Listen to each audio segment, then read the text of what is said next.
السلام عليكم ورحمة الله وبركاته. ازيكم عاملين ايه؟ يا رب تكونوا بألف خير كده دايما يا رب. معاكم مطبخ ام مودي ان شاء الله. النهاردة معانا بقى فيديو جديد. النهاردة بإذن الله هنعمل مع بعض كده ايه طريقة سهلة نخلل بيها الزيتون. انا هنا معايا زيتون، جبت كيلو زيتون كان سعره عامل 75. مش عارفة بقى كل مكان بقى سعره يختلف او حاجة. قوليلي في الكومنتات لو جبتوه، قوليلي جبتوه بكام. انا جايبه ده كيلو ب75. تمام. جبته وغسلته وصفيته، وبعد كده جبت السكينه. هتجيبي السكينه بتاعتك تفتحي بصي فتحه زي اللي انا فاتحاها دي. تمام. انا حبيت بس ايه ما اطولش عليكم في الفيديو كده. فقلت اعمل الخطوه دي وهقولها لكم. خلاص يبقى انت هتجيبي الزيتون بتاعك ايا كانت الكميه بتاعتك بقى حسب ما انت تحبي. انا هنا جايبه كيلو. هتغسليه كويس وبعد كده تصفيه وبعد كده تجيبي السكينه تفتحيه فتحه بسيطه كده زي ما انا عاملاها. تمام. دي اول خطوه هتعمليها. هنا انا عاملاه باذنك يا ربي لرمضان. كل سنه وانتم طيبين، يعني من هنا لرمضان هيبقى حلو قوي.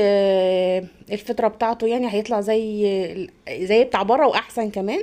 هيعجبكم ان شاء الله. بس كملوا الفيديو للاخر واعملوه بنفس الطريقه اللي انا هقول لكم عليها، بطريقه سهله جدا جدا، اسهل طريقه. تمام. دي اول حاجه انا عملتها. يبقى انا غسلته كويس الاول وبعد كده بسكينه فتحته حته صغيره خالص كده. يا دوب بس هتشقيه كده شقه بسيطه. خلاص. وبعد كده بروح ايه حطاه في ميه زي ما انتم شايفين كده في اي بوله عندك. بحطه في ميه واحطه جنبي على الرخامه واغطيه لمده 3 ايام. تمام. بالمنظر ده انا بعد ما شقيته رحت اخده شطفاه تاني شطفه كده بسيطه. غسلته يعني كده تحت الميه. وجبت بوله حطيته فيها وحطيت له ميه نضيفه عادي من الحنفيه. وبعد كده هغطيه بطبق او اي صينيه او اي حاجه عندك. تمام. واركنيه جنبك على الرخامه. وغيري له الميه بتاعته. ليه؟ لان هو بيبقى فيه مراره، فاحنا عايزين ننزل المراره دي منه. مش عايزه اعمله طبعا بمرارته. خلاص. انا كده غطيته بالطبق، هسيبه جنبي على الرخامه طول ما انا شغاله في المطبخ بعمل اي حاجه هغير له الميه. مره الصبح ومره بعد الظهر ومره بالليل. يعني عشان بس ايه المراره بتاعته تروح لمده 3 ايام. وبعد 3 ايام هنشوف شكله هيبقى عامل ازاي. وده شكله بعد 3 ايام. تمام. ده بعد ما عدى عليه 3 ايام بعد ما كنت بغيره الميه. يعني الميه اللي انا سبته فيها في البوله دي بتكبيها في مصفى، بتصفيه يعني في مصفى وتشطفيه كويس تحت الحنفيه. وبعد كده بتروحي حاطه له ميه نظيفه وتروحي نفس وتغطيه. وهكذا لمده 3 ايام عشان المراره بتاعته تروح منه. خلاص. بعد كده ده شكله بعد ال3 ايام. انا هنا بقى مجهزه له. معايا هنا كوبايه عصير ليمون. ومعايا هنا جزر. انا هنا الجزر قطعته حتت صغيره. بحب اخلي معاه كده جزر بيبقى طعمه حلو قوي قوي. لو انت حابه تجيبي جزره كده جزرتين تغسليهم وتقشريهم وتبشريهم معاه. مفيش مشكله. انا كنت بعمله كده بس قلت بحب احط الجزر معاه بيدي طعم كمان حلو قوي. الاتنين مع بعض ميكس كده. الزيتون مع الجزر بيبقى حلو.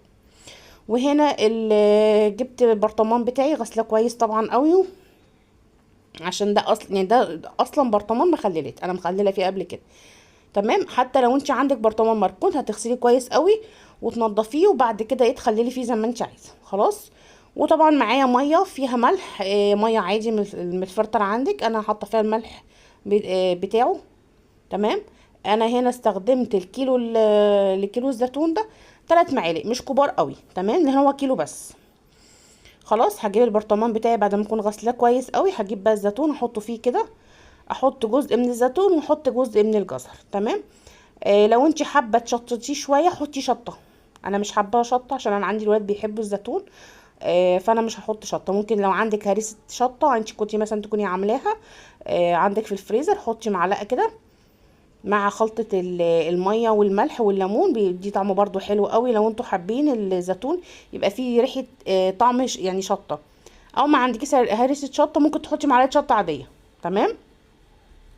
يعني حسب المتاح. انا مش هحط دي ولا دي عشان انا ما بحبش الحاجة يعني حراقة قوي عشان الولاد كمان عندي تعرف تاكل منه. خلاص. يبقى انا دلوقتي حضرت الليمون وحضرت مية وحضرت ملح. تمام. وهرصه كده زي ما انتوا شايفين في البرطمان واحط معاه الجزر برضو زي ما قلت لك. لو حابه تبشري جزره جزرتين معاه مفيش مشكله. هاتي جزر وابشريه برضو معاه وحطيه كده معاه زي ما انا بعمل كده مع الجزر السليم. لا حطيه بقى مكان. اخلطيهم مع بعض ممكن في البوله وانتي بتحطيه. خلاص. اهو حطي الكميه بتاعتك كلها. واحط الجزر بتاعي كله.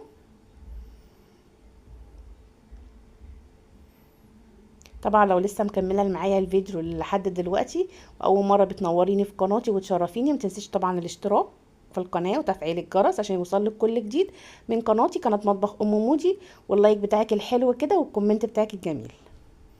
هنا بقى هجيب كوبايه الليمون هحطها مع الميه بملح واقلبها برضه، اخلطهم مع بعض كويس قوي. وزي ما قلت لك في الخطوه دي لو انت حابه تحطي معلقه شطه مفيش مشكله، حابه عندك هريسه شطه عندك شايلاها في الفريزر او فرماها جايباها مع الزيتون برضه مفيش مشكله، حطي في الخلطه دي،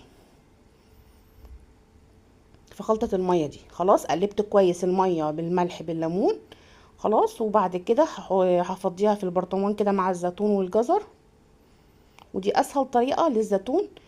انا هفتح عليه باذنك يا ربي على رمضان. تمام. لو فتحت عليه قبل رمضان كمان هوريه لكم ان شاء الله باذن الله وقت ما افتح عليه، بس ان شاء الله انا عاملاه رمضان. اهو هحط الحاجه بتاعتي كويس قوي.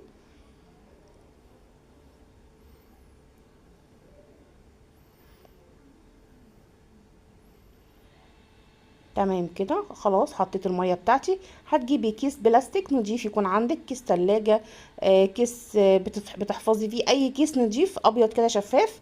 هتروحي قطعاه كده حته صغيره وتروحي على قد يعني الغطا بتاع البرطمان، واروح حطاه على البرطمان من فوق، وهحطه كده على البرطمان واغطيه كده بس يعني يبقى يعني محكم الغلق يعني بس، وهسيبه بالمنظر ده كده هحفظه لحد رمضان باذنك يا ربي. بصوا طريقه سهله جدا. يا رب يكون النهارده الفيديو عجبكم. لو عجبكم الفيديو متنسوش الاشتراك في القناه وتفعيل الجرس. كل سنه وانتم طيبين.